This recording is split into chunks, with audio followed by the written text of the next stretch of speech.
At yun na nga mga ka-tour guide, papunta nga pala kami ngayon sa Bayan Serena para mag-overnight. At nandito kami ngayon sa Luwalhati Park kung saan dito ang tamang sakayan papunta sa mga islands. At ito nga po pala yung floating port or floating jetty ng Coron. Yan, kung makikita nyo naman po, sobrang ganda na. Ayun, nauna pa yung bunsong anak ko sumakay, no? Sobrang excited. So from floating jetty port, nag-travel lang kami ng almost 59 seconds and 14 minutes to reach this area. At ito yung makikita mo. Sobrang ganda, di ba?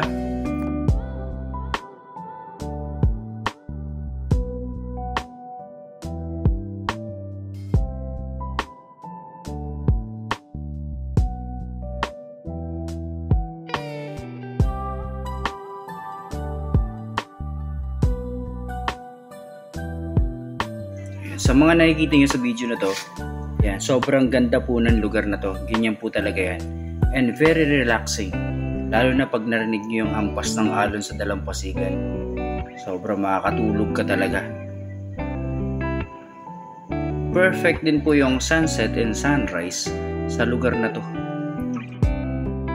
So yun nga mga ka-tour guide, hindi ko nakuha yung details ng resort na to kasi hindi ko rin nakakalain na mag-vlog pala ako.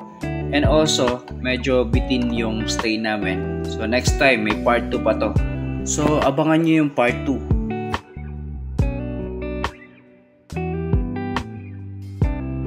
So shoutout po sa mga mababait na boss namin na binigyan kami ng opportunity para makapag-stay ng overnight sa resort nila for free. Salamat po.